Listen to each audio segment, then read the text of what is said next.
Hi friends, எல்லோரும் எப்படி இருக்கீங்க? நல்லா இருக்கீங்களா? இன்றைக்கி என்னோடய டேவை காஃபியோடு ஸ்டார்ட் பண்ணியிருக்கேன்.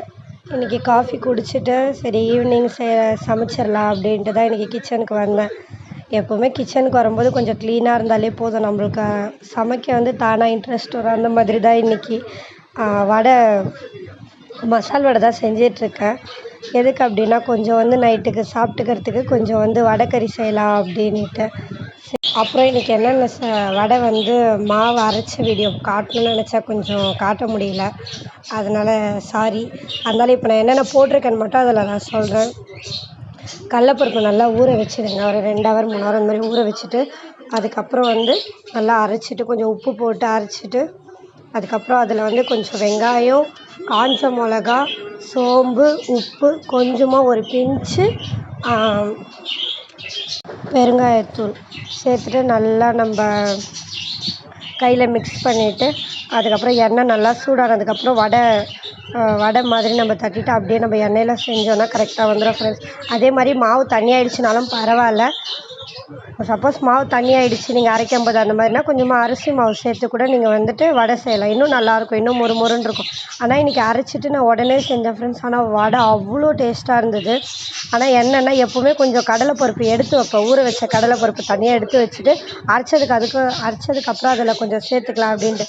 நான் நேற்று என்ன பண்ணேன், கொஞ்சம் அர்ஜென்ட்டில் செஞ்சதுனால எல்லாத்தையும் சேர்த்து அரைச்சிட்டேன். அதுக்கப்புறம் பார்த்தா அதில் அந்த சாப்பிடும்போது 1-2 கடலைப்பருப்பு வாயில் அவ்வளோ டேஸ்ட்டாக இருக்கும். அதனால தான் அந்த கடலைப்பருப்பு தனியாக எடுத்து வச்சு கொஞ்சமாக சேர்த்துப்பேன். நேற்று கொஞ்சம் மறந்துட்டேன். அதுக்கப்புறம் சரி வடை செஞ்சுட்டே இருக்கும்போது சைட்லேயும் கொஞ்சம் ஒர்க் பண்ணிகிட்டே தான் இருந்தேன். வெங்காயம் கட் பண்ணுறது அந்த மாதிரி ஒர்க் போயிட்டே இருந்தது. அப்புறம் வந்துட்டு வடைக்கறி செய்கிறதுக்கு வந்து 2 வெங்காயம் 1 தக்காளி ஃப்ரெண்ட்ஸ், அவ்வளோதான். ஏன்னா எங்கள் வீட்டுக்கு வந்து எவ்வளோ தேவைப்படுதோ அந்த அளவுக்கு நான் கட் பண்ணி வச்சுருக்கேன். உங்கள் தேவைக்கு ஏற்ற மாதிரி நீங்கள் கட் பண்ணிக்கோங்க. அதே மாதிரி இட்லி மாவு நேற்று தான் ஃப்ரெண்ட்ஸ் அரைச்சேன். மாவு இல்லாமல் கையே உடஞ்ச மாதிரி இருந்தது. எப்போவுமே மாவு இருந்துகிட்டே இருக்கும் வீட்டில். ஒரு 2 நாளாக மாவு அரைக்கவும் போகல. ஏன்னா பாப்பா ஸ்கூல் போகிறதுனால அவங்கள பார்க்குறதுக்கே டைம் கரெக்டாக இருக்குன்றதுனால நேற்று ஊற வச்சுட்டேன். ஹஸ்பண்ட் நேற்று வீட்டில் இருந்ததுனால அவங்க என்ன பண்ணாங்க, நேற்று தொழுக போகும்போது மதியானம் எடுத்துகிட்டு போயிட்டு எனக்கு அரைச்சி எடுத்துகிட்டு வந்து கொடுத்துட்டாங்க. எப்பவுமே நான் தான் அரைக்க போவேன். சம்டைம் எனக்கு உடம்பு முடியல, இந்த மாதிரி எனக்கு வேறு வேலை இருந்ததுன்னா அவங்க செய்வாங்க, எனக்கு ஹெல்ப் பண்ணுவாங்க. அவங்க தான் நேற்று அரைச்சி எடுத்துகிட்டு வந்து கொடுத்தாங்க. சரி மத்தியானம் கொடுத்தாங்க, நைட்டு பார்த்தா மாவு நல்லா புளிச்சு இருந்தது. சரி இட்லி செஞ்சிடலாம் அப்படின்ட்டு வடைக்கறி இட்லி, அதுக்கப்புறம் தோசை செஞ்சேன். அது வீடியோ எடுக்க மறந்துட்டேன் ஃப்ரெண்ட்ஸ். கொஞ்சம் நைட்டு லேட் ஆகிடுச்சு ரொம்ப. அவருக்கு மட்டும் தனியாக தோசை ஒரு 10 மணி போல் செஞ்சேனா. சரி அதுக்கப்புறம் எனக்கே தோணலை வீடியோ எடுக்கணுன்ட்டு. சரி பார்த்துக்கலாம், இட்லி செஞ்சது மட்டும் வீடியோ எடுத்திருக்கேன். Okay friends. அதுக்கப்புறம் வந்துட்டு எனக்கு எப்படின்னா டெய்லி ஏதாச்சும் டிஃப்ரெண்ட்டாக செஞ்சு பார்க்கணுன்ட்டு செய்வேன். சில டைம் நல்லா வரும், சில டைம் வந்து சொதப்பிடும். எப்படி அப்படின்னா ஃபஸ்ட்டெல்லாம் வடை செய்யணுன்னா சில பேர் வந்து இந்த கடலை மாவை அவிச்சு அதுக்கப்புறம் அதை தவாவில் வச்சு எண்ணெய் வச்சு நல்லா செய்வாங்க. அந்த மாதிரிலாம் எண்ணெய் ஊற்றி நானுமே செஞ்சு பார்த்தேன். அதுக்கப்புறம் அந்த மசாலா வாட்டரில் போடுவோம்ல, நம்ம குக்கரில் மசாலாலாம் ரெடி பண்ணிட்டு தண்ணியில் போடும்போது அது என்னவோ எனக்கு அவிச்சு தின்ன மாதிரி ஒரு ஃபீல் வந்ததுனால எங்கள் ஹஸ்பண்டுமே நீ இனிமேல் வடைக்கறியே செய்யாதம்மா, அது நல்லாவே இல்லைம்மா அப்படின்ட்டாங்க. அதனால் சரி இந்த மாதிரிலாம் ஏன் இப்படி கொடூரம் பண்ணணும் அப்படின்ட்டு அதுக்கப்புறம் ஒரு டைம் வடை வச்சு செஞ்சு பார்க்கலான்ட்டு ஒரு நாள் வடை மீந்துருச்சு. மத்தியானம் செஞ்சேன், வடை கொஞ்சம் மீந்துருந்தேன். நைட்டு சும்மா செஞ்சு பார்க்கலான்ட்டு செஞ்சேன்.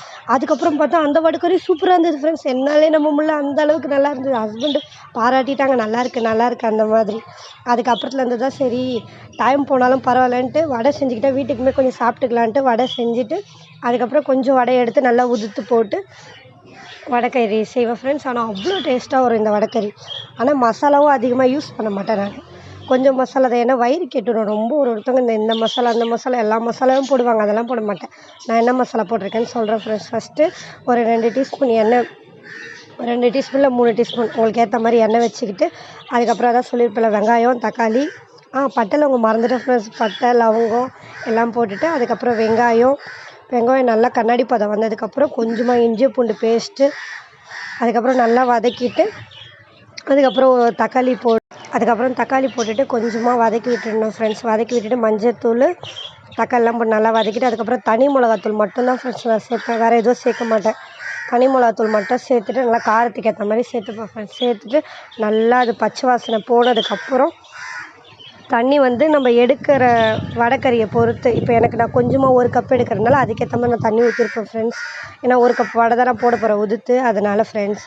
அதுக்கப்புறம் தண்ணி ஊற்றி நல்லா அந்த பச்சை வாசனை வந்து போனதுக்கப்புறம் அந்த உதுத்து வச்ச வடையை வந்துட்டு நல்லா வந்துட்டு அப்படியே போட்டுட்டு நம்ம மிக்ஸே பண்ண தேவையில்ல. ஏன்னா அவங்களே கொதிச்சிட்டே இருக்கும். அந்த குக்கரில் கொதிச்சிட்டே இருக்கும்போது என்ன ஆகும்னா அவ்வளோ அழகாக அதுவே வந்து செட் ஆகிடும் வடைக்கறி மாதிரி.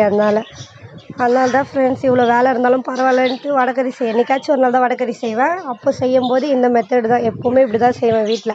ஆனால் எங்கள் மம்மி செய்வாங்க. மம்மி செய்கிறது வந்து நல்லாயிருக்கும் வடைக்கறி. ஹோட்டல் இது மாதிரி செய்வாங்க. ஆனால் அவங்களும் என்ன பண்ணுவாங்கன்னா தண்ணி மாதிரி செய்ய மாட்டாங்க, கெட்டியமாக செஞ்சுருவாங்க. அம்மா வந்து அவிச்சு தான் செய்வாங்க. அவங்க கைக்கு அது நல்லா வருது, என் கைக்கு இந்த மாதிரி தான் நல்லா வருது. அந்த மாதிரி ஒருத்தவங்களுக்கு ஒரு பக்குவம் வரும்ல ஃப்ரெண்ட்ஸ். நேற்று செஞ்ச இட்லி, வடைக்கறி, வடை எல்லாம் சூப்பர் ஃப்ரெண்ட்ஸ் நைட்டு. அதுக்கப்புறம் திரும்பவும் சொல்கிறேன், நிறைய பேர் சப்ஸ்கிரைப் பண்ணாமலே பார்த்துட்ருக்கீங்க. வீடியோ நல்லா இப்போது கொஞ்ச நாளாக நான் ஒரு 4 நாளாக 3 நாளாக போடுற வீடியோ எல்லாமே நல்லா தான் பார்க்குறீங்க எல்லோரும். இருந்தாலும் சப்ஸ்கிரைப் பண்ணிவிட்டு பாருங்கள் ஃப்ரெண்ட்ஸ், ஓகேவா? என்னடா திரும்ப திரும்ப இதையே சொல்லிகிட்ருக்காளெல்லாம் நினைக்காதீங்க. எனக்குமே கொஞ்சம் ஹாப்பியாக இருக்கும்ல. அது இல்லாமல் புதுசாக சப்ஸ்கிரைபர் வந்திருக்கீங்கன்னு நினைக்கிறேன். வந்த எல்லாருக்குமே ரொம்ப தேங்க்யூ. என்னோடய சேனலுக்கு கீப் சப்போர்ட் பண்ணிகிட்டே இருங்க. நீங்களாம் சப்போர்ட் பண்ண தான் இன்னும் நான் என்னென்ன செய்கிறேன், என்னென்ன வெரைட்டி ஆஃப் டிஷ் செய்கிறேன்ட்டு எல்லாவோட ரெசிபியும் உங்களுக்கு நான் இனிமேல் வந்து இது பண்ணிகிட்ருப்பேன். என்னென்னா இப்போ நைட் ரொட்டீன் தான் போட்டுட்ருக்கேன். கூடிய சீக்கிரம் வந்து 1 டே என்னோடய டே எப்படி போகுதுன்ட்டு நான் அப்படியே ஃபுல்லாகவே ஒரு விலாகாக எடுத்து போடலான்னு இருக்கேன். ஓகே ஃப்ரெண்ட்ஸ், இந்த வீடியோ பிடிச்சிருந்தா மறக்காமல் லைக் பண்ண மறந்துடாதீங்க ஃப்ரெண்ட்ஸ். லைக் பண்ணுங்கள், எல்லாேருக்கும் கொஞ்சம் ஷேர் பண்ணுங்கள், முடிஞ்ச அளவுக்கு எனக்கு சப்போர்ட் பண்ணுங்கள். ஓகே ஃப்ரெண்ட்ஸ், சப்ஸ்கிரைபரும் பண்ணிவிடுங்க மறக்காமல். ஓகே ஃப்ரெண்ட்ஸ், பாய். அடுத்த வீடியோவில் பார்க்கலாம்.